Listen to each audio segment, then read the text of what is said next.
Hey guys, Icelander just reached Living Legend.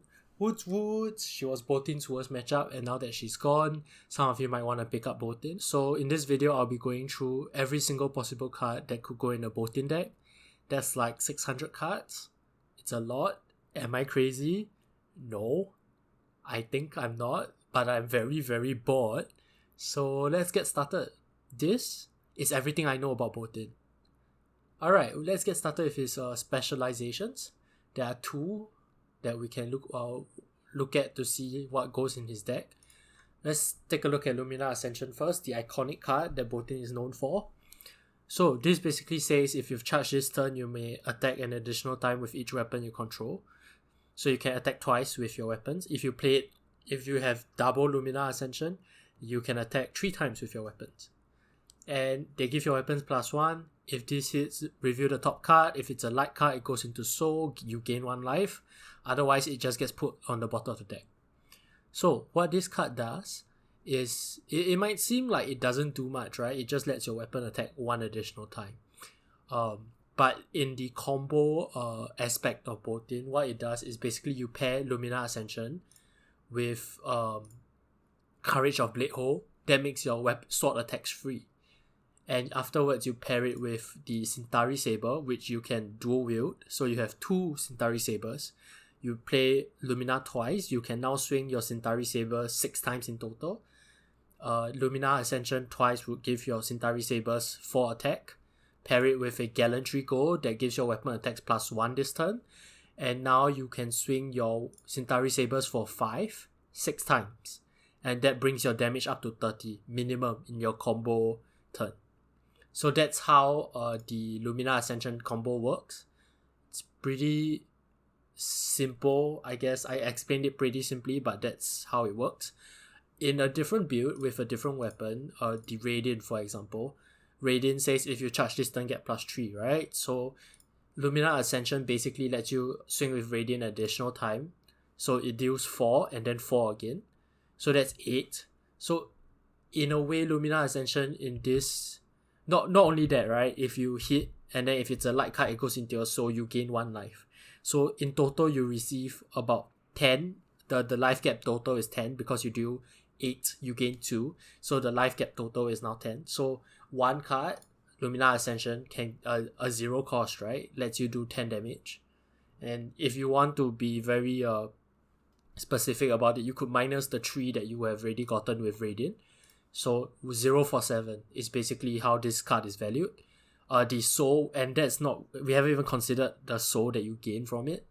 So this card is pretty powerful and it is a must-have in every Boltyn deck. So yeah, Lumina Ascension. Great, moving on to V of the Vanguard. It costs 1. It says as an additional cost to play V of the Vanguard, you may charge your hero soul any number of times. Attacks you control on this combat chain get +1 for each light card charged this way. So the theory behind this is that you play this, you charge a light card, and attacks in your attacks the entire rest of the turn get +1. So you can constantly give it go again with Boltyn's ability. Or you could charge it twice, and if you need extra soul, and then all your attacks get +2. So yeah, keep in mind that this says light card and Lumina Ascension says you want to reveal a light card, so the light density in your deck has to be huge, or most of your deck, in order to make these cards work as effectively as you want them to. Alright, with that, let's move on to other cards that are essential in Boltyn's deck. We can talk about Beacon of Victory. So Beacon of Victory, as an additional cost to play Beacon, banish X cards from your hero soul, X can't be 0, and target attack gets +X. If you've charged this turn, search your deck for an action card with cost X or less, review it, put it into your hand, and shuffle your deck. So, Beacon of Victory, it's an attack reaction, right? So it kind of gives you an end game after going through the Lumina combo and having so many cards in your soul. But more importantly, what it does is that it allows you to search for any action card in your deck. It allows you to search for Lumina Ascension. So instead of having only 3 copies of Lumina Ascension to combo off with, you technically have 6, in a sense that Beacon of Victory acts as a Lumina Ascension proxy. So yeah, that's Beacon of Victory. And then there is one more card that mentions Lumina Ascension. That's Spirit of Arena. It's a legendary. If Spirit of Arena will be put into soul, basically if you charge it, instead put it onto the arena, you may play Luminous Ascension as it was an instant. So what this does is that if you play Luminous Ascension as an instant, the go again here basically nets you an action point, meaning you just need to use less soul to combo off, because every single time you swing with Centauri Saber, you need to give it go again by removing a soul. Spirit of Arena lets you get an action point from Luminous Ascension for free. It also lets you not break the chain for V of the Vanguard. For example, let's say, cause attacks in this combat chain, right? If you play Luminous Ascension without Spirit of Arena, you break the chain. But if you had Spirit of Arena out, you could play Luminous Ascension as an instant, not breaking the combat chain, and therefore letting you get the buff for V of the Vanguard the entire turn. Now we can move on to the charge cards. Alright, let's take a look at the Monarch charge cards. The most popular of these is Take Flight. Take Flight says, as an additional cost to play Take Flight, you may charge your hero soul. All of these say that. I'm not gonna say as an additional cost to play blah, you may charge your hero soul multiple times. Oh my gosh, I'm out of breath. But anyways, if you've charged this turn, Take Flight gains go again.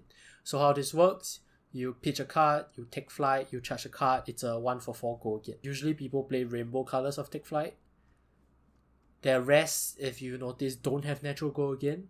So what you have got to do is to figure out a way to give them go again, either by your opponent blocking with an attack action, Boltyn's ability triggers, you get +1, you give it go again, or attack reaction cards like Beacon of Victory that buffs the attack, letting you give it go again, or non-attack action cards that you played previously like Nimbalism or Sick Enlightenment to give them go again. V of the Vanguard is great because it gets +1 for every single light card. So what you notice is that if you play V of the Vanguard, you can play every single one of this light card and then give go again. Word of Courage says if this hits, you draw a card. Drawing cards are great in Flesh and Blood. This card's a no-brainer. Engulfing Light here, it's a little bit harder to evaluate because it says if this is put into your hero's soul. Beacon of Victory lets you use the soul. There are cards that are payoffs, right? Like Celestial Cataclysm, which we will get to in the payoff section. But yeah, Engulfing Light supercharges your soul. This is useful in the combo matchup because you want to get as much soul as possible to start off your combo. Next we move on to the non-effect cards. We have Express Lightning, Cross the Line. Express Lightning is a 0 for 4 with no on-hit. The problem with no on-hit cards is that there is no reason to interact with you. And what that stops is Boltyn's ability, because there is no reason for me to interact with Express Lightning, and that because there's no on-hit, right? So Boltyn's ability doesn't trigger, and you now have to find a way to give it go again. Same thing with Cross the Line. Problem here is Cross the Line costs 1, it attacks for 5, sure, but it costs 1, and 1 doesn't really fit into the average cost curve of Boltyn, especially without it giving go again. You would much rather prefer Take Flight over Cross the Line.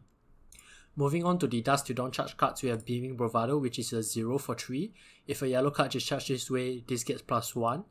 So what's the difference between Beaming Bravado and a card like Express Lightning? Express Lightning guarantees the damage, while Beaming Bravado says if you charge the yellow card, it gets +1, which allows you to give go again. So your trade-off here by playing Beaming Bravado over Express Lightning is that you do not guarantee the damage, but if you charge the yellow card, you get a guaranteed go again through Boltyn's ability. Like the way it says, when this hits, if it's a yellow card or charged this way, it gets go again. So here, this is a conditional go again effect. It has to hit, and you have to charge a yellow card. So it's kind of a worse version of Take Flight, where you pay an additional 1, you get an additional 1 attack, and it already has go again as long as you charge, not needing the having to charge a yellow card effect. Moving on from that, we have Beckoning Light, which says if a yellow card was charged this way, whenever an attack action card hits this combat chain, you may put an attack action card from your graveyard on top of your deck. This lets you cycle your V of the Vanguards or your Poppers in the Illusionist matchup. Spirit of War says if a yellow card was charged this way, whenever an attack action hits this combat chain, you create a Courage token. So what this does is that a Courage token gives you +1 whenever you play an attack action or you swing with your weapon. Being able to give Spirit of War go again means if you chain multiple attacks in a turn, it's kind of like a pseudo V of the Vanguard, except that the V of the Vanguard doesn't apply to the weapon attack. And it has to hit. Moving on, the most interesting card that I recently learned as I looked through the list and figuring out what to talk about each card is Glaring Impact. As an additional cost to play this, you may charge your hero soul. If a yellow card is charged this way, this gets overpower, which means it's kind of like a pseudo dominate. This can't be defended by more than one action card. And I started to wonder, like, why was this card printed, right? We have a 1 for 5 already in the form of Cross the Line. You are choosing to drop a damage for the chance of overpower.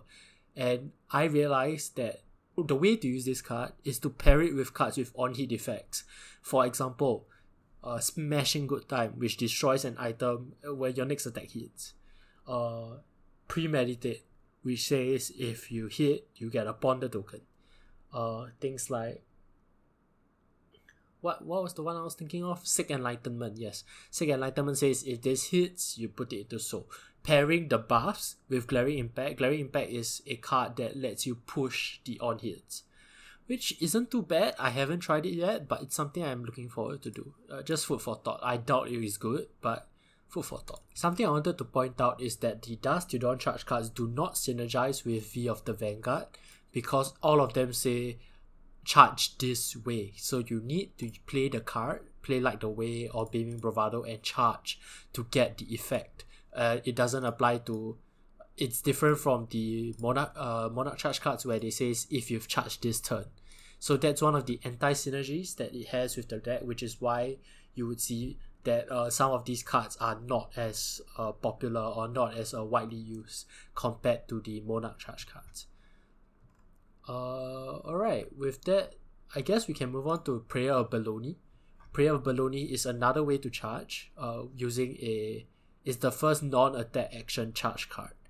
It says your next attack gets +2, review the top card of your deck. If it's yellow, put it into your hand, then charge your hero soul.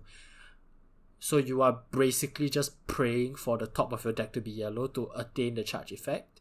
Otherwise, your next attack just gets +2. There are many ways to mitigate or at least maximize your chances of getting the yellow. Cards like Beckoning Light, putting the yellow card on top. I don't know.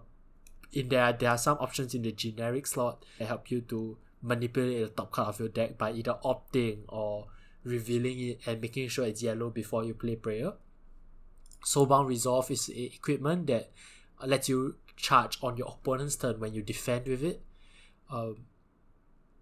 and letting you prevent one of that damage. So it is a way to build soul. Something else I wanted to point out about Soulbound Resolve is the fact that it says the first time you will be dealt damage. So that means if you want to get the damage negation effect, you need to block with this on the first attack of your opponent's turn. At the same time, on your turn, if you have charged, remember charge is a cost, so that means that there is no gap in between for the opponent to do anything. You can negate that one damage, for example, Riptide Traps, Kano, or like Bloodrot Pox. So in that sense, Soulbound Resolve saves you a lot of incidental life in the long run, depending on which hero you face against. What else is there? V for Veiler is a aura that lets you charge. So what you do is you play it onto the field, able to play off that turn even though you didn't have a charge card. It also buffs the card, giving the card, letting you give the card go again. So it's an on the board buff, which is pretty good. If you are struggling with the Bravo matchup, this is the card that changes the entire Bravo matchup dynamic. Right? Speaking of on the board charge cards, we have a head equipment, Light Warrior, Warband of Bellona. It blocks for 2, it's Temper. As an action, you pay 2, you destroy it. The next attack this turn, you may charge your hero soul. If a yellow card is charged this way, draw a card. So what you do is that you break this, and then after that you swing Radiant for 0, charging. A yellow card, you draw a card, and then Radiant now attacks for 3. It's decent, but I don't really like the card personally. I feel like this encourages you to warp your entire deck into becoming more likely to whiff. And even if you don't do that, and it's just on the board, guaranteed lets you charge for that one turn, you are already sacrificing a card. You have to have a yellow card to charge, you have to have a yellow or blue card to pitch before this card is good, because if you don't have a yellow card to charge, you don't draw a card, and then it's like you might as well block with the entire hand, you know? I personally prefer Crown of Providence because it negates CNC turns. It allows you to send your arsenal away, draw an extra card, and play with a 5-card hand. But I think that's a different playstyle, and it just depends on what you want to do and whether you're struggling with the charge density in your deck.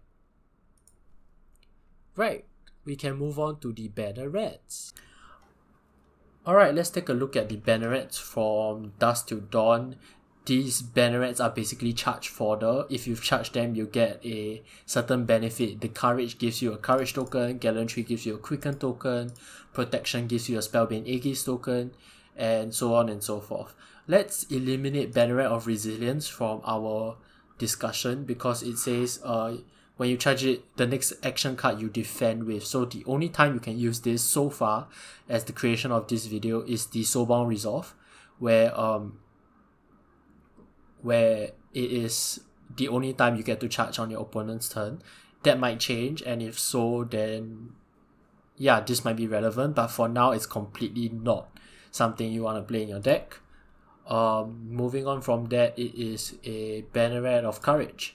Banneret of Courage versus Banneret of Gallantry. What is the difference here? Both allow you to give go again, but the idea here is a Banneret of Gallantry ask you to follow up with something. For example, if you play Beaming Bravado, let's say you play Beaming Bravado, okay, and charging Banner of Gallantry. Now what this is asking you to do is to have an additional attack apart from Radiant to be able to utilize the Quicken token. While Banneret of Courage does not need you to do that. Banneret of Courage gives you the value right away in letting you get the +1 on any other attack that you play. So the flaw for Banneret of Courage is I play this, I can maybe threaten an Iron Song versus, or I already cash in on that 1 extra damage. While the Banneret of Gallantry basically asks you to choose between 2 playstyles.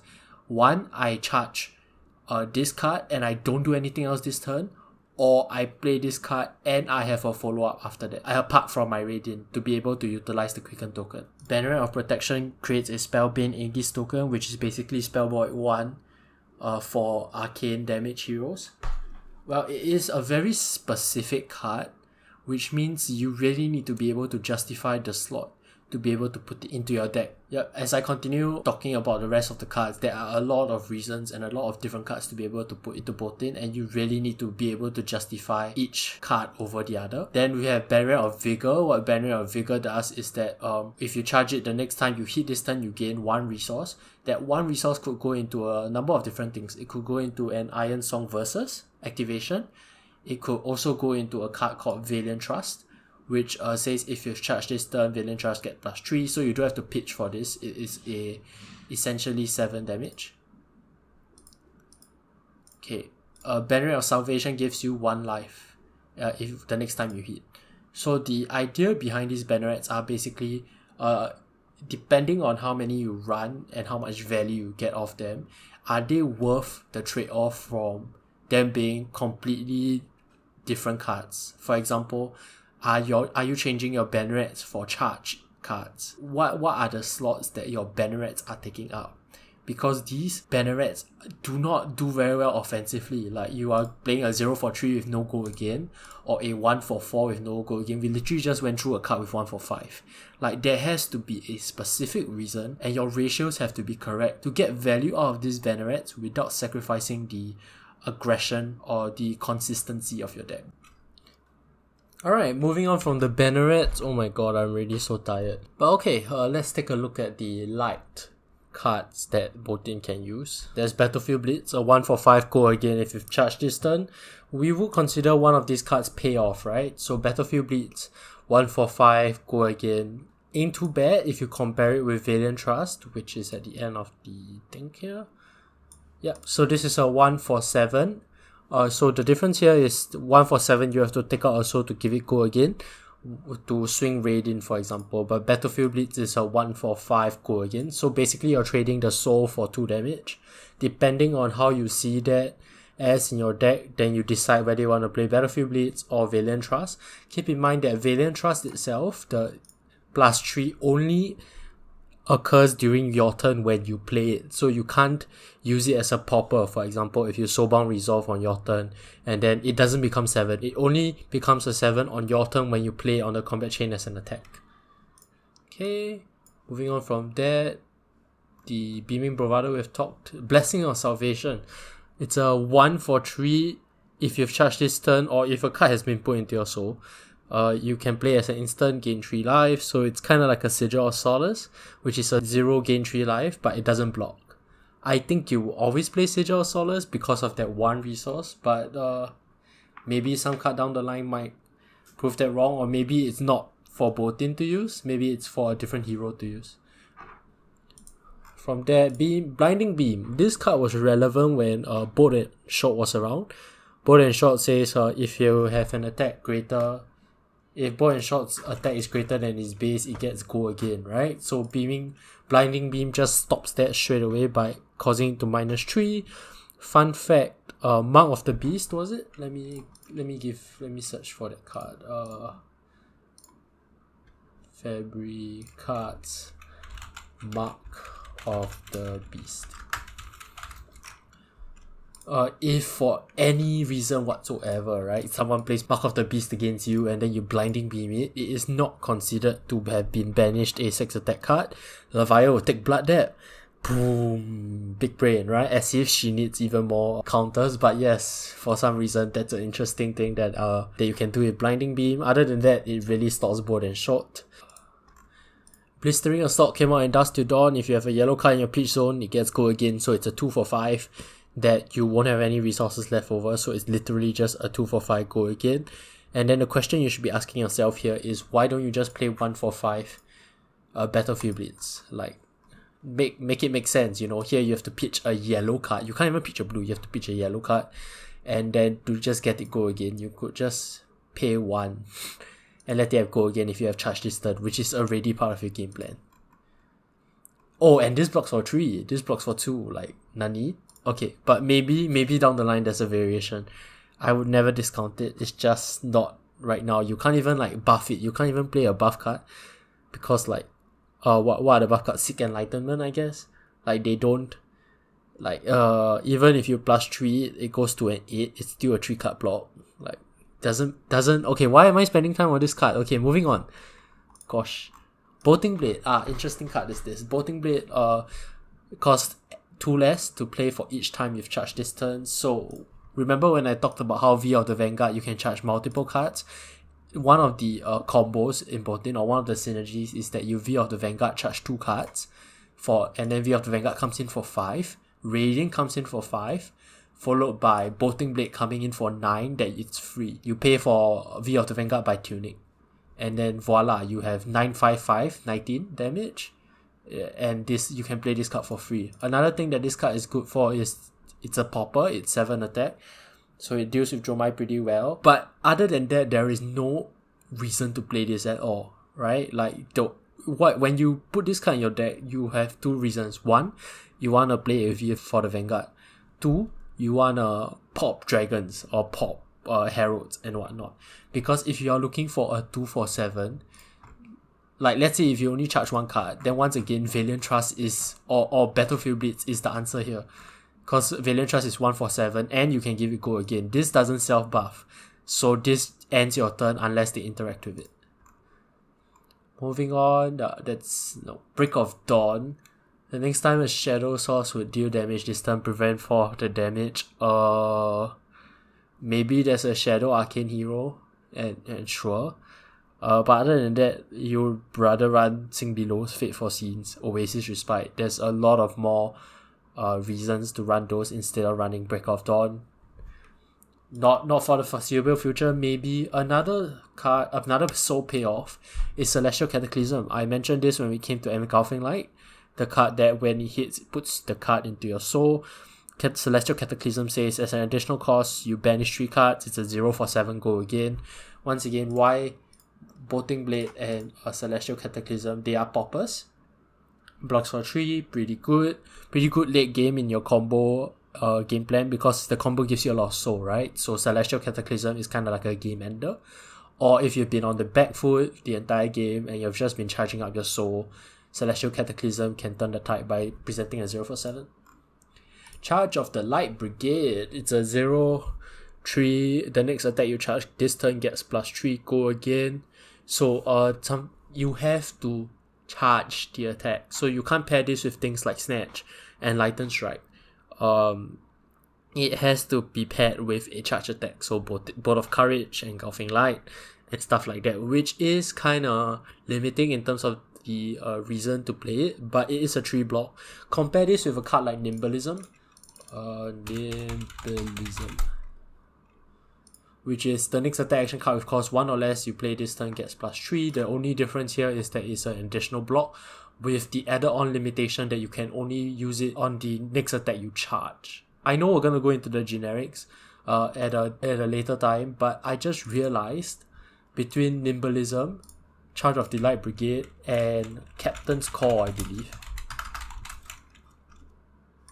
Captain's Call says the next attack action card with cost 0 you play gets +2. The next attack action card with cost 0 you play this turn gets go again, and you get to choose one of them.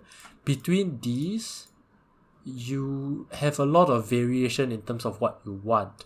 Nimblism is here to push the on-hit effect. For example, Bolt of Courage for 6. That's pretty good. Charge of the Light Brigade, sure, it achieves the same thing with the additional block. Nimblism gives you the flexibility to play with Snatch or with E-Strike, right? But Captain's Call here gives you 2 additional resource. It's a blue, so it gives you, because the buff doesn't go up with the blue. The thing that changes with the pitch values is the cost 2 or less, cost 1 or less, cost 0. So Boltyn's cards, if you noticed, are generally all costing 0. So Captain's Call basically says the next, you can choose 2 things, right? You could buff the attack, or you could give it go again. Not only does Captain Call synergize with you will never choose go again here, because Boltyn's ability can do that unless you are so deprived. Oh, that sounds weird. But yeah, you don't have enough soul and you want to conserve soul, then you will choose go again. But the +2, you are only losing 1 point of damage for 2 resources because it's a blue, which might help your resource curve. It's a point of consideration. Not a lot of people run Nimblism or Charge of the Light Brigade or Captain's Call, but if you have to choose and you want to play around with these cards, it's a possibility you would choose a blue Captain's Call because it's blue, and sometimes you need more pitch. It just depends on the deck curve, the cost curve of your deck. But yeah, that was something interesting I found as I was looking through the cards. I know it's irrelevant in the long run, but hey, I'm looking through every single Boltyn card, so you signed up for this. Moving on, one of the better cards in Dusty Dawn, Cleansing Light. Cleansing Light says if a card has been put into your hero soul, you may play as an instant, you destroy target blue aura. I know Icelander LL, but before she LL, the things you want to kill with Cleansing Light comes in the form of Frost Hex, Insidious Chills. Yellow doesn't hit much. Yellows hit Prism Auras, I guess. Red hits Burn Them All in against Jomai, but if you're taking a turn and a blue pitch and a discard to destroy Burn Them All, and then I think something's really wrong. So yeah, for now these two do not have any relevance unless Prism becomes meta and stuff like that, and the blue just became irrelevant because of Icelander hitting Living Legend. But these cards are interesting tech cards that you could look into if you are struggling with their matchup that plays auras. Next, one of the attack reactions more widely used is Courageous Steel Hand. If you've charged this turn, target attack gets +3. It's a 0 cost, 2 block. So once again, you ask yourself, right? There is a surprise factor to attack reactions in a sense that one, it pushes on hits. It doesn't allow your opponent to plan a hit. So why are you playing a Nimblism over, let's say, Courageous Steel Hand? Is maybe because if you're playing a deck that has a higher density of non-charge cards, for example Snatch or E-Strike, right? And then you play Nimblism. But if even so, your charge card density is way higher than those non-charge cards. And that, you remember, if you read this carefully, it doesn't say you buff the attack that you charge, correct? It isn't like Charge of the Light Brigade where it says the attack you charge gets +3. It says any attack, as long as you've charged this turn, it gets +3. You can buff your sword, you can buff your attack action, you can buff CNC, you can buff a variety of different things. So you really have to ask yourself why in the world you play, let's say, okay, you play Charge of the Light Brigade for the extra 1 block, sure. But the surprise factor really justifies this card as one of the key cards in Boltyn, in a sense that you would run this card first before thinking about a card like Nimbalism because of the attack reaction buff. Okay, moving on. Defender of Daybreak. When this defends a shadow attack, non-equipment like cards get +1 this combat chain. So, when Shadow's relevant, maybe this card's relevant, but a 2-block in your deck specifically for Shadow heroes sounds a bit sus, because when this defends a shadow, like, this card itself is a 2-block, only against a shadow attack is it a 3-block, then like just run a 3-block, come on. You know, the unless shadow heroes are the next major big thing in the meta, and even so, are you really putting in a 0 for 4 in your deck? Okay, let's say you run the blue a 0 for 2 in your deck that blocks for 2 and blocks for 3 against shadow, and ask you to play non-equipment like cards to get +1 as well. Like, just play a block 3. Engulfing Light, Express Lightning, blah blah blah. Glisten is fun. It's distribute up to 4 +1 counters among any number of weapons you control at the beginning of end phase, remove. Okay, something fun you could do with Glisten is to pair it with Lumina. So what you do is that you pitch a blue, you play Glisten, and then you Lumina, and then now your weapon, it comes in for, if you're playing Radiant, it comes in for 8 and 8. Oh, that's pretty sick. Why have I not done that? Yeah, that's pretty freaking cool. Okay, yeah, 8 and 8. Or if you're playing combo and for some reason, do you actually have extra mana for this? Theoretically, okay, you have a 5-card hand, your arsenal's a Lumina, your hand has a Lumina, a charge card, and a fodder. You have a blue. Yeah, you do have a card for Glisten. So Glisten's relevant. No, relevance a bit of high praise. Glisten's fun in Radiant. 8 and 8. Oh my god, that's really sick. Okay, I have to give that a try. Remember here, it doesn't block, so that's one of the downsides. At the same time, it's at the end of your end phase. So if your opponent's starting first, you could play this as an instant, and then you could play as an instant, and then on your turn you can swing your Radiant for 7. Oh, that's pretty sick. Okay, why have I not tried that? Okay, I'm gonna try that. Anyways, great library of Solona. Am I gonna rotate this? No, I'm just gonna. Tada. Okay. At the beginning of each hand phase, if a hero has 2 or more cards with yellow pitch strips in their pitch zone, they gain +1 intellect. Things to note: number 1, this card doesn't block, so you're stuck with it. You can't pitch it away, it has no pitch value. And Boltyn in itself doesn't really want to pitch, because all your cards are 0 cost and stuff. It's very hard to get 2 or more cards with yellow color strips. Unless of course you play with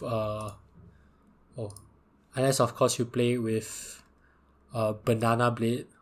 I can't believe I skipped through Banana Blade, but like Banana Blade that costs 2 to attack, and if a yellow card is being put into your soul, it gets +5, so it really sticks with the yellow team. It's a fun deck. You pitch a blue. It's often paired with this card called Vestige of Soul, which says if a card has been put into your hero's soul, whenever you pitch a light card, instead gain that many resources +1. So if you pitch a yellow, you get 3. If you pitch a blue, you get 4, as long as you've charged that turn. So yeah, there's some sort of synergy there, but it's often really hard for you to get 2 or more cards with yellow in the pitch zone as Boltyn. Another thing, it's because you are always down a card because you charge, right? So you're essentially just trying, instead of pushing damage or trying to make this work, you're instead just pitching cards away for lower efficient actions just to draw the extra card, which you're going to charge away anyways. It's fun, it's a different deck, but it isn't exactly viable now unless we have like Big Boy Boltyn with a lot of powerful attacks that cost 4, and then you can pitch 2 yellow cards or whatsoever. Halo of Illumination, Spell Void 2, very very helpful in the Kano matchup against Wizards. You Spell Void 2 their Aether Wildfire, and that's harder for them to kill you. As an instant, you destroy it, you pay 1, you put a card from your hand into your hero soul. If it's a light card, draw a card. Something to note, it isn't considered that you have charged this turn, it's just putting a card from your hand into your soul, and then if it's a light card, draw a card. So what this is used for, in the combo matchup, it is used to get an extra soul super early in the game, so you have you take less time to build your combo. In the Kano matchup, it's just there to prevent the combo turn and stuff like that. Moving on to an efficient 0 for 4. It's an Illuminate. If Illuminate hits, put it into your hero soul. A great 1-card hand. It blocks for 3. It's a light card. I don't know what else you want in a 0 for 4. Pretty good, pretty good. Impenetrable Belief. If 3 or more cards have been put into an opposing hero's banish zone this turn, gets +2 while defending. The only thing that comes to my mind when this card is relevant is Leviathan. If you want to attack for Leviathan, this is a 4 block. Might as well run a Sink Below Fit for Seeing. Once again, it's a draft card, probably. Invigorating Light. When you play Invigorating Light, if there are no cards in your hero soul, put it into your hero soul when the combat chain closes. 6 attack. It's a popper. Great. It costs 3 and blocks for 2. It isn't exactly efficient in terms of Boltyn math. It helps you achieve a library if you want. But it's usually just a popper. Yeah, because if you pitch a card to play this, right? If you just had a charge card and that, you could have guaranteed a soul by just charging. So, yes. Okay. Popper though. Popper. Lay to Rest. 1 for 5. If it attacks a shadow hero, it's a 1 for 6. Which is pretty... I was gonna say nuts, but I think no, that's not nuts. That's okay, you know? Or if I attack a specific hero, I get +1. That's like Ray of Hope, which we will get to later. When this hits, you may turn a card in their banish zone face down. What that does is that it makes it such that they can't play that card from banish. Pretty relevant when it comes to Vincent or Leviathan with the recursion engine and stuff like that. But not when they are... Maybe a tech card when they are relevant in the meta, or maybe a tech card when they are strong. But for now, it's sitting in my box waiting to be used. Next, Lumina Lance. Somewhat like Celestial Cataclysm. As an additional cost to play this, banish up to 3 cards. Target light attack gets +2. Target light attack gets when this hits, draw a card. Target light attack gets when this hit, gets go again. The third ability doesn't really matter. You're never using the third ability because, well, you can use Boltyn's ability to give it go again after using the first mode, right? The second mode says when this hits, draw a card. So, okay, think about it this way. You are using 2 souls to give an attack +2 to achieve 2 damage and to cycle this. So basically, you're using 2 souls to get 2 damage because this card could have been the card you're gonna draw anyways. And it's not that you draw the card, it has to hit. The attack has to hit and then you draw. So it's kinda, you have better things to do with your soul, like Celestial Cataclysm and stuff like that. Unless you are very soul rich, you know? That, that's funny. If you are so rich, then sure you can play this card. But otherwise, it's just a +2 cycle for two souls. Not my thing. Blocks for 3 though, it's light. Okay, Prayer of Baloney, we went through that. If I see any cards that makes this good, I will let you know. Radiant Flow, one of the better cards in the X Decimator build. Not really a tech card, but it does improve certain matchups. If you banish this and a card from your hero's soul, you prevent the next 2 damage that will be dealt to your hero. So for example, you want to prevent a Mask of Momentum hit. Radiant Flow, it's a instant speed not even a reaction, it's an instant to prevent damage. You want to prevent a pummel, you want to prevent Ancestral Empowerment, breaking skills. Yeah, basically anything, including Aether Wildfire, but do keep in mind that once this is on the stack, they can react and then remove the effect when it comes to Kano. Pretty good into Assassin, but it is fighting for a slot with Snapdragon skills. So you are trading consistency for damage prevention. And that's something you have to decide whether you want the consistency and the aggression of Snapdragon skills or you want the defensive capability of Radiant Flows. There are better equipment for these slots. Iron Song versus Halo, Crown, Warband, Tunic, stuff like that. So only the shoes are pretty relevant. So for now, the shoes, Radiant Flow is the only Radiant equipment that is considerable in the current Boltyn deck. Ray of Hope, attacks you control have +1 while attacking a shadow hero. If you have less life than an opposing shadow hero, you put it into your soul. Once again, are you really doing that against a shadow hero? It's a light instant, you cost 1, a pseudo V of the Vanguard only for shadow heroes. I doubt it will ever see play, but who knows, maybe Leviathan will be the meta hero in like 5 seasons or 5 years from now. Who knows? Okay, Radiant. I think I breezed through it at the start, but something I wanted to point out here is that it has guaranteed go again because its base attack is 0. So you could always give Radiant Go Again, which is why it's the staple, which is why that's Boltyn's iconic signature weapon. You could always use the soul to give it Go Again. So it's an attack in the middle to continue your chain. Next, Resounding Courage, or 1 target light attack warrior. Light warrior attack gets +3. If you charge this turn, create a courage token. Not that bad. So let's compare this with Courageous Steel Hand. Number 1, it doesn't require you to charge, right? Target light warrior attack gets +3. So you could pair it with Radiant. Maybe you attack Radiant for 0 and then you Resounding Courage it and +3. That is something you could do. Courageous Steel Hand requires you to charge. Courageous Steel Hand blocks for 2, this blocks for 3. Courageous Steel Hand is free. This costs 1. It says if you've charged this turn, create a courage token, so it sets you up for the next turn or the next attack and gives you +1. So if you have charged, which is what Courageous Steel Hand assumes you have done, this is a 1 for 4, while Courageous Steel Hand is a 0 for 3. And Courageous Steel Hand blocks for 2, this blocks for 3. So the math you're doing here is whether or not you have that 1 extra resource. Are you playing a deck that has Take Flight blues with Take Flight into Battlefield Blitz or Valiant Trust into your Radiant, into Resounding Courage, for example? Like, where are you spending that 1 resource? And if you had 1 resource, wouldn't you go with an Iron Song Versus that gives Radiant on hit, create a courage token, and then just pair it with the Courageous Steel Hand. So Courageous Steel Hand gives you flexibility in a sense that it costs 0, while Resounding Courage gives you the block value of 1, while also saying, hey, you can target any light warrior attack, even if you didn't charge, that's okay, we still got you. So yeah, sets up your next turn pretty great. But my question here is, if you had a 1 resource, wouldn't you just Iron Song Versus? So then you need to have 2 resources to make Resounding Courage work. And then that's something it's difficult to achieve as well. And that's something for you to look into. Rising Solar Tide, 1 for 5. If Rising Solar Tide hits, put it into your hero soul. Once again, this looks very familiar with Illuminate, which says if this hits. So it's a 0 for 4 or 1 for 5. Once again, the cost curve in Boltyn is very low. You really have to see why you are playing the 1 cost cards. V of the Vanguard, Flight, Valiant Trust, they're all very high damage or high potential cards. Rising Solar Tide just doesn't justify its 1 cost. You would play Illuminate instead, especially if you run cards like Oasis Respite, Steel Blade Shan. You are trying to... Cards that cost 1 often fight for the Tunic resource.